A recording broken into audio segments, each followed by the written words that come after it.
everyone, welcome to Central Government Job Updates. അപ്പോൾ വളരെ attractive ആയിട്ടുള്ള ഒരു ജോബ് റിക്രൂട്ട്മെന്റ് നോട്ടിഫിക്കേഷൻ ആണ് ഇപ്പോൾ വന്നിട്ടുള്ളത്. നമ്മുടെ ന്യൂക്ലിയർ പവർ കോർപ്പറേഷൻ ഓഫ് ഇന്ത്യയുടെ ഹ്യൂമൻ റിസോഴ്സ് മാനേജ്മെന്റിൽ നിന്നുള്ള നോട്ടിഫിക്കേഷൻ ആണ് ഇപ്പോൾ വന്നിട്ടുള്ളത്. അപ്പോൾ അതിന്റെ ഫുൾ ഡീറ്റെയിൽസ് നമ്മൾ ഈ വീഡിയോയിൽ പറയുന്നതായിരിക്കും. അതുകൊണ്ട് തന്നെ സ്കിപ്പ് ചെയ്യാതെ ഫുൾ ആയിട്ട് കാണാനായിട്ട് ശ്രമിക്കുക. ആദ്യം തന്നെ ഓൺലൈൻ ആപ്ലിക്കേഷന്റെ ഇമ്പോർട്ടൻ്റ് ആയിട്ടുള്ള ഡേറ്റ്സ് നോക്കാം. ആപ്ലിക്കേഷൻ സ്റ്റാർട്ട് ചെയ്തത് 15th January ആണ്. അത് എൻഡ് ചെയ്യുന്നത് 4th February ആണ്. അപ്പോൾ ലാസ്റ്റ് ഡേറ്റ് ഫീസ് പേ ചെയ്യാനുള്ളതും 4th February തന്നെയാണ്. അപ്പോൾ ഈ ഡേറ്റ്സ് ഓർത്ത് വെക്കുക. അപ്പോൾ വളരെ കുറച്ച് ടൈമേ ഉള്ളൂ. അപ്പോൾ ഈ വീഡിയോ ഫുള്ള് കണ്ടിട്ട് എലിജിബിൾ ആയിട്ടുള്ളവർ അപ്ലൈ ചെയ്യുക. ഓക്കെ, അടുത്തതായിട്ട് അപ്പോൾ ഈ ഒരു നോട്ടിഫിക്കേഷന്റെ പ്രത്യേകത എന്ന് വെച്ചിട്ടുണ്ടെങ്കിൽ ഒരുപാട് പോസ്റ്റിലേക്കുള്ള വേക്കൻസീസ് ആണ് വന്നിട്ടുള്ളത്. അപ്പോൾ ഓരോ പോസ്റ്റും എത്രത്തോളം വേക്കൻസി ഉണ്ട്, അതുപോലെ ഓരോ കാറ്റഗറി വൈസ് എങ്ങനെയാണ് സ്പ്ലിറ്റ് വരുന്നത് നമുക്ക് നോക്കാം. ആദ്യം തന്നെ scientific assistant B level civil ആണ്.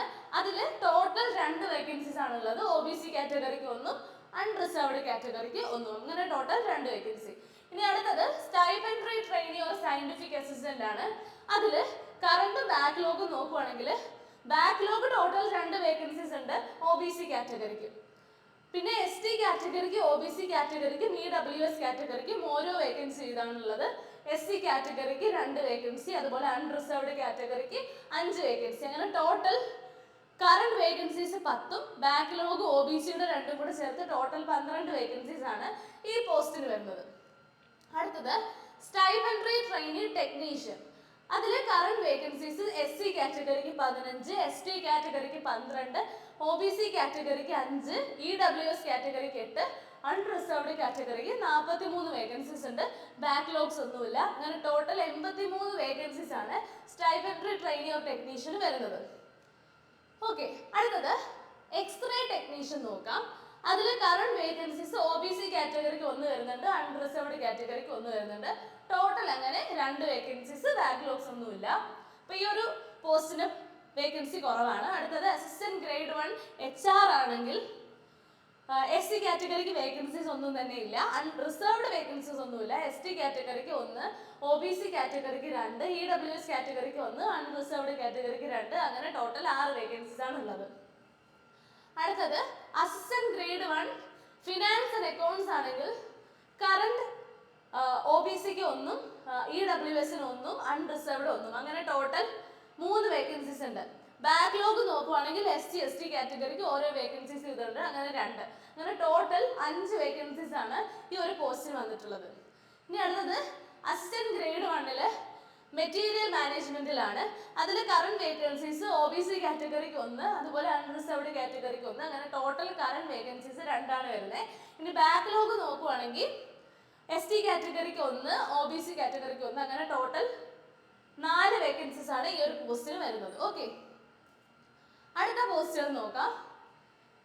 ഇതിൽ ഡിസിപ്ലിൻ ഓർ ട്രേഡ് കാറ്റഗറി ആണ് വരുന്നത്. അപ്പോൾ ആദ്യം തന്നെ സയന്റിഫിക് അസിസ്റ്റന്റ് ബിയിൽ സിവിലിൽ OBC 1, അതുപോലെ മെക്കാനിക്കലിൽ 5 വേക്കൻസീസ്, സിവിലിൽ 2 വേക്കൻസീസ് ആണ് ഉള്ളത് ടോട്ടൽ. അപ്പോൾ ഓരോ കാറ്റഗറിയുടെ സ്പ്ലിറ്റ് നിങ്ങൾക്ക് നോക്കിയാൽ മതി, മനസ്സിലാവും. ഇനി ഇൻസ്ട്രുമെന്റേഷൻ ആണെങ്കിൽ ടോട്ടൽ 2 വേക്കൻസീസ് ഉണ്ട്.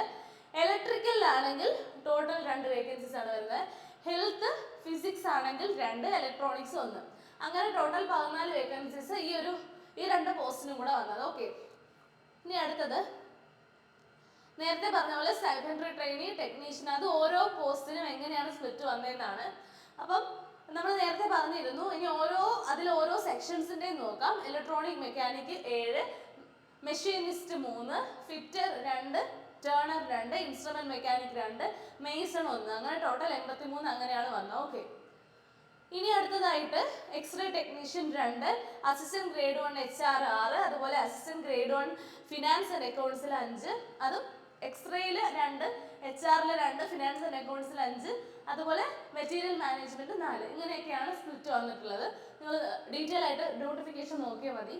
ഓക്കെ, ഇനി reservation with person with benchmark disabilities. അപ്പോൾ PWBD കാൻഡിഡേറ്റ്സിന്റെ റിസർവേഷൻ ആണ് നോക്കുന്നത്. അപ്പോൾ ഇതിൽ സ്റ്റൈപ്പൻഡറി ട്രെയിനി ഓർ സയന്റിഫിക് അസിസ്റ്റന്റിൽ ബാക്ക്ലോഗ് വേക്കൻസീസ് 1 ഉണ്ട്. ഓക്കെ, സയന്റിഫിക് അസിസ്റ്റന്റ് അല്ലെങ്കിൽ അതിൽ B സിവിൽ ആണെങ്കിൽ 1, അങ്ങനെ ടോട്ടൽ 2 വേക്കൻസീസ് ആണ് ഉള്ളത്. ഇനി ഗ്രൂപ്പ് C ആണെങ്കിൽ ടോട്ടൽ കറണ്ട് വേക്കൻസീസ് 4, അതുപോലെ ബാക്ക്ലോഗ് വേക്കൻസീസ് 6 ആണ് വരുന്നത്. ഓക്കെ, അടുത്തത് എസെൻഷ്യൽ എഡ്യൂക്കേഷണൽ ക്വാളിഫിക്കേഷൻ നോക്കാം. അതിൽ ആദ്യം തന്നെ കാറ്റഗറി 1 സ്റ്റൈഫൻ ട്രെയിനി ആണ്, ഡിപ്ലോമ ഹോൾഡേഴ്സ് ഇൻ എഞ്ചിനീയറിംഗ്, അതാണ് അവർ പറയുന്നത്. അപ്പം അതിൽ എഞ്ചിനീയറിംഗിൽ ഡിപ്ലോമയാണ് പറയുന്നത് with not less than 60% mark. അപ്പോൾ 60% മാർക്കിൽ കുറയാൻ പാടില്ല. അപ്പോൾ അത്രയും മാർക്കോടെ എഞ്ചിനീയറിംഗിൽ ഡിപ്ലോമ ഉണ്ടായിരിക്കണം. ഓക്കെ, അല്ലെങ്കിൽ 2 വർഷത്തെ diploma in engineering with relevant discipline through lateral entry. Okay, ഇനി വരുന്നത് ഓക്കെ SSC HSC ലെവലിൽ English one of the subjects ആയിരിക്കണം, അതാണ് പറയുന്നത് അവർ സ്പെസിഫൈ ചെയ്ത്. ഇനി അടുത്തതായിട്ട്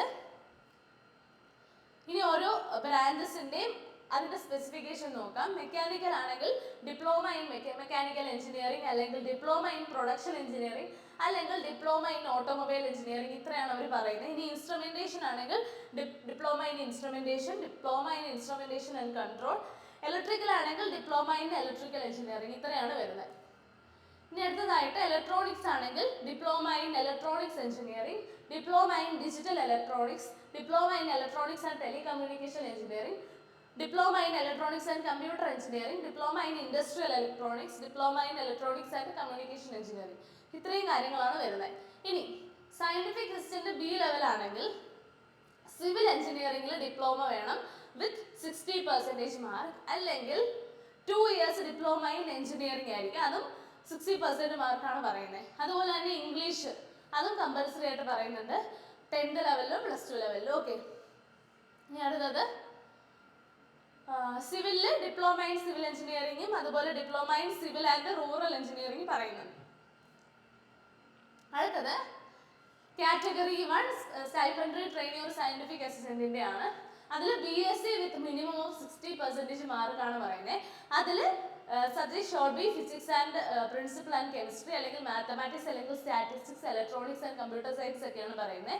അതുപോലെ ഹയർ സെക്കൻഡറി ലെവലിൽ മാത്തമാറ്റിക്സ് ഒരു സബ്ജക്ട് ഇമ്പോർട്ടൻ്റ് ആയിട്ട് പറയുന്നുണ്ട്. ഓക്കെ, അതുപോലെ ഇംഗ്ലീഷും.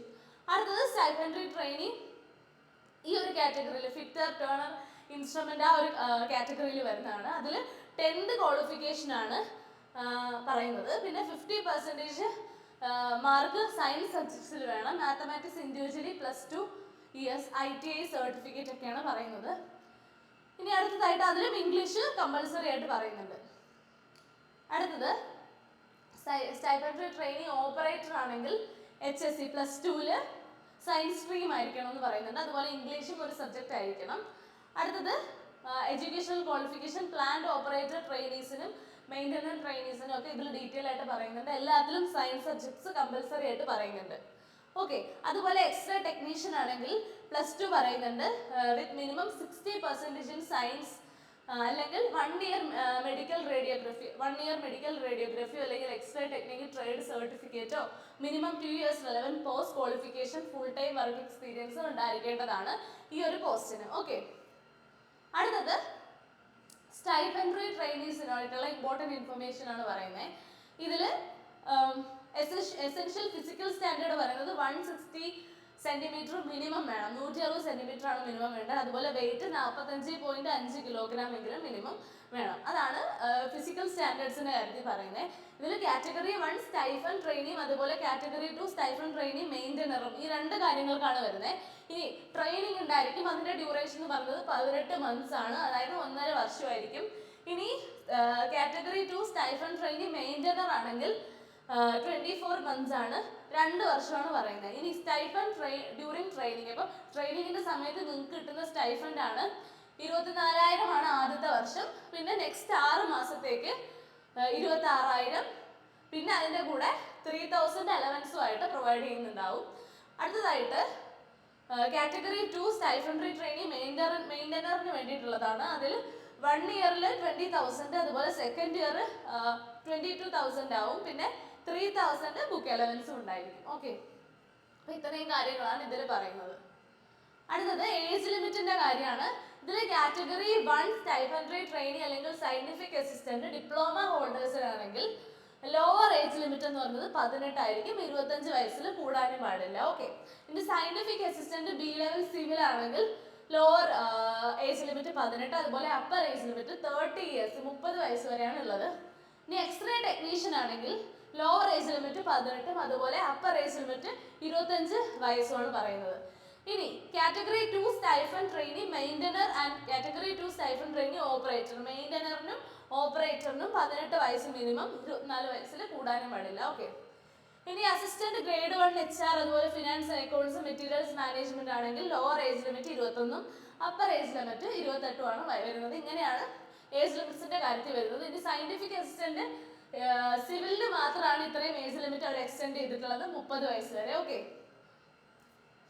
ബാക്കി പേ ലെവലാണ് എല്ലാവർക്കും അറിയാൻ ഏറ്റവും കൂടുതൽ ക്യൂരിയോസിറ്റി ഉള്ളതാണ് പേ ലെവൽ. അപ്പൊ ഇതിന്റെ ഓരോന്നിന്റെയും പേ ലെവൽ എങ്ങനെയാണെന്ന് നോക്കാം. സയന്റിഫിക് അസിസ്റ്റന്റ് ബി ആണെങ്കിൽ പേ ലെവൽ 6ലാണ് വരുന്നത്. അതിൽ ബേസിക് പേ വരുന്നത് 35,400 ആണ്. ഇനി ഡിയർനെസ് അലവൻസ് വരുന്നത് 20,532. അങ്ങനെ ടോട്ടൽ 55,932 ആണ് നിങ്ങൾക്ക് അപ്രോക്സിമേറ്റ്ലി വരുന്നത്, 55,932 രൂപ. ഓക്കെ. ഇനി ടെക്നീഷ്യൻ ബി ലെവൽ ആണെങ്കിൽ ലെവൽ 3 ആണ് പേ ലെവൽ വരുന്നത്. അതിൽ 21,700 ആണ് ഇനീഷ്യൽ പേ അല്ലെങ്കിൽ ബേസിക് പേ എന്ന് വരുന്നത്. അതിൻ്റെ കൂടെ അലവൻസ് 12,586 കൂടെ ചേർന്ന് ടോട്ടൽ 34,286 ആണ് അപ്രോക്സിമേറ്റ് പേ വരുന്നത്. ഇനി അടുത്തത് എക്സ്റേ ടെക്നീഷ്യൻ ആണെങ്കിൽ ലെവൽ 4ലായിരിക്കും പേ ലെവൽ വരുന്നത്. അതിൽ ബേസിക് പേ 25,000 ആണ്, അലവൻസ് 14,790 രണ്ടും കൂടെ ചേർത്ത് 40,290 ആണ്. അതുപോലെ assistant grade 1 HR FAC CRMM ഇതിനെല്ലാം സെയിം ഇത് തന്നെയാണ്. ഇതും ലെവൽ 4ൽ വരുന്നതാണ്. സെയിം ഈ രണ്ട് എക്സ്റേ ടെക്നീഷ്യനും ഇതിനും സെയിം പേ ആണ് വരുന്നത്, 40,290. ഓക്കെ. ഇനി ഡിയർനെസ് അലവൻസ് എന്തൊക്കെ അലവൻസുകളാണ് ഇതിൽ ചേരുന്നത് നോക്കാം. Transport allowance, house rent allowance, site location allowance, professional update allowance. അപ്പോൾ ഇത്രയും അലവൻസുകളാണ് നിങ്ങൾക്ക് വരുന്നത്. ഓക്കെ. അടുത്തത് റിലാക്സേഷൻ ഇൻ ഏജ് ലിമിറ്റ് നോക്കാം. SC ST കാറ്റഗറിക്ക് 5 വർഷം വരെ വരുന്നുണ്ട്. Other backward classes OBC non creamy layer ആണെങ്കിൽ 3 വർഷം. PWBD കാൻഡിഡേറ്റ്സ് അല്ലെങ്കിൽ EWS കാറ്റഗറിയിലാണെങ്കിൽ 10 വർഷം. ഇനി PWD വിത്ത് SC ST ആണെങ്കിൽ 15 വർഷം. ഇനി PWD വിത്ത് OBC ആണെങ്കിൽ 13 വർഷം. ഇങ്ങനെയാണ് ഏജ് റിലാക്സേഷൻ വരുന്നത്.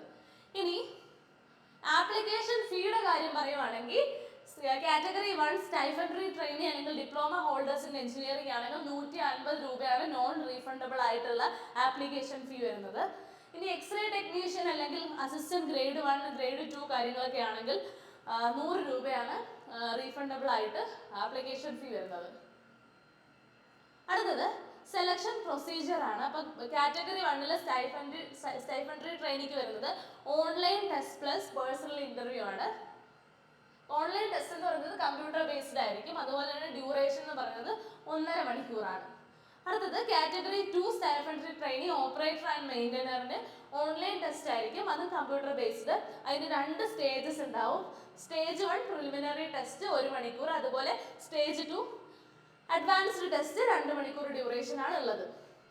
അടുത്തത് എക്സ്റേ ടെക്നീഷ്യൻ സീലാണ് വരുന്നത്.